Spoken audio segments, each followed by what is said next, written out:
নমস্কার বন্ধুরা, tasty food কিচেনে তোমাদের স্বাগত। আজকে আমি করব কিমা চানা। তার জন্য দেখো চানাগুলো ভিজিয়ে রেখেছিলাম, আর দেখছোই ভিজিয়ে রেখে কি বড় বড় করে ফুলে উঠেছে। এবার আমি চানাটাকে একটু সিটি দিয়ে নেব। এদিকে দেখো আমি রেখেছি কিমা চানার জন্য কিমা। এটা দেখো পেঁয়াজ, এটা দুটো আলু সেদ্ধ রেখেছি, একটা আলু মানে দু টুকরো করে। আর দেখো এখানে আদা, পেঁয়াজ, আদা, রসুন আর টমেটো আর কাঁচা লঙ্কা নিয়েছি, একসাথে পেস্ট করে নেবো। কড়াইতে এদিকে তেল দিয়ে দিলাম, তেলে আমি পেঁয়াজটা প্রথমে ফোড়ন দিয়ে দিলাম। জিরে তেজপাতা ফোড়ন দেওয়া যায়, কিন্তু আমি আজকে জিরে তেজপাতা ফোড়ন দিইনি, একদম পেঁয়াজ ফোড়ন দিয়েই বসিয়ে দিয়েছি। আর এদিকে দেখো আলুটাকে একটু মেশ করে নিচ্ছি। আলুটা দেওয়ার কারণ হলো ঝোলটা একটু ঘন হওয়ার জন্য, মানে জিনিসটা ছাড়া ছাড়া হবে না, বেশ একটু গামাখা হবে। তার জন্য কিন্তু একটা আলু মেশ করে আমি দিয়ে দিচ্ছি। আলুটা কিন্তু ভেজে দিচ্ছি না, কিছু না, দেখেছো একদম সেদ্ধ করে নিয়ে ভালো করে মেশ করে দিচ্ছি।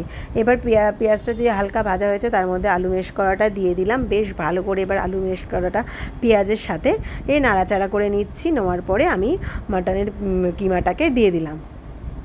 এবার বেশ ভালো করে হালকা স্টিমে একদম একটুখানি ভালো করে নাড়তে থাকবো অনেকক্ষণ ধরে টাইম দিয়ে।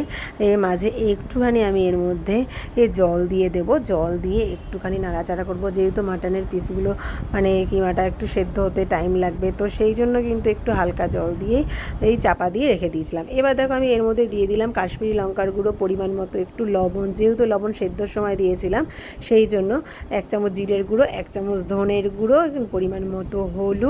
আর এই দেখো এখানে বেটে রেখেছি একটু লঙ্কার গুঁড়োও দিয়ে দিলাম, আর বেটে রেখেছি কিন্তু এখানে আদা, রসুন, টমেটো আর কাঁচা লঙ্কা একসাথে পেস্টটা আমি দিয়ে দিলাম। দিয়ে বেশ ভালো করে কষাতে থাকবো যতক্ষণ না মশলা দিয়ে তেল ছাড়বে আর মশলার গন্ধ যাবে, ততক্ষণ কিন্তু আমি এভাবে কষাতে থাকবো।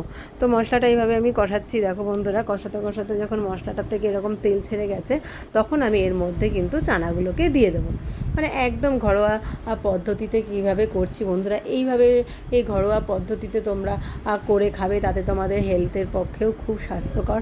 আর মানে বেশি তেল মশলা না, আর বেশি কিন্তু জিনিসের মধ্যে আমি দিচ্ছি না, একদম ঘরোয়া পদ্ধতি কিন্তু আমার রান্নাটা। তো তোমরা প্রত্যেক দিন আমার রেসিপি ফলো করলে বুঝতেই পারো যে আমি একদম ঘরোয়া পদ্ধতিতেই করি রান্না। দেখো আমার মশলাটা পুরো প্রায় কষানোই হয়ে গেছে, আমি এর মধ্যে এবার চানাগুলোকেও দিয়ে দেবো। চানাগুলো দিয়েও একটুখানি বেশ কিছুক্ষণ করে চানার সঙ্গে এগুলোকে কষাবো। আর মশলাটা দেখেছো, যেহেতু একটা আলু মেশ করে দিয়েছি, তার জন্য কিন্তু মশলাটা বেশ ঘন ঘন হয়ে গেছে। এবার সেদ্ধ করে রাখা চানাটা দিয়ে দিলাম। চানাটাকে বেশ ভালো করে কিন্তু নাড়াচাড়া করব, মানে কষবো মশলাটার সাথে উল্টে পাল্টে। একটু চানাটা বেশি হয়ে গেছে কড়াইয়ের থেকে, দেখেই মনে হচ্ছে, তো ছোটো কড়াতেই করে ফেলেছিলাম আজকে। দেখো বেশ ভালো করে কিন্তু মিশে গেছে। এইভাবে বেশ কিছুক্ষণ আবার চানার সাথে মশলাগুলোকে কষিয়ে নেবো, তারপরে জল দেবো।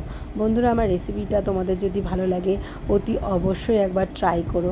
আর রেসিপি ভালো লাগলে, খেতে ভালো লাগলে একটু লাইক, কমেন্ট, শেয়ার করে দিও। ফেসবুক থেকে দেখলে একটু পেজটা ফলো করে দিও, ইউটিউব থেকে দেখলে একটা সাবস্ক্রাইব করে রেখো নতুন ভিডিও পাওয়ার জন্য।